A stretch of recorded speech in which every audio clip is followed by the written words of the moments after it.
5 bel peyi haisyen kapab ale san viza. Nou deja konen kanal sa li la pou pote bon edukasyon pou nou. Premye peyi ya se Kore du Sud. Kore du Sud ou kapab ale san viza san problem. Dezyem nan nap genyen Taiwan. Kapab ale san viza. San viza ni ka achete tiket ou epi gaz koule san problem ale. Troasyem peyi nap genyen Benin. Benin, ou kapab ale fe rezervasyon epi ale fe 2 ou 3 mwa depan rezervasyon nan.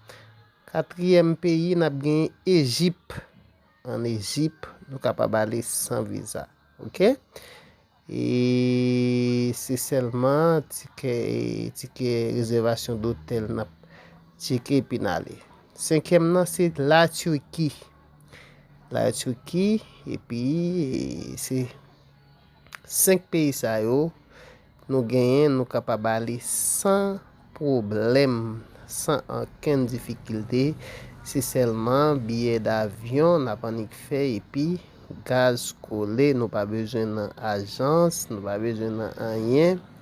Se selman achete tiket epi lage cha.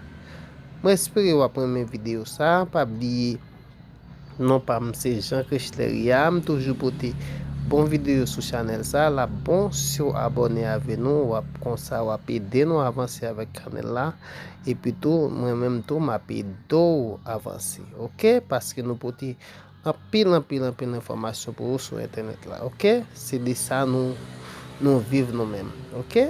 E pa bliye,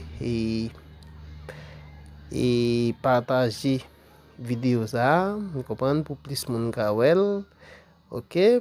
Petet y apren kek informasyon, e ou menm sou gen doutou, map tan nou, ou kapab ekril nan komante ya, ok? Se kon sa nou fel, e yon prochen fwa, bon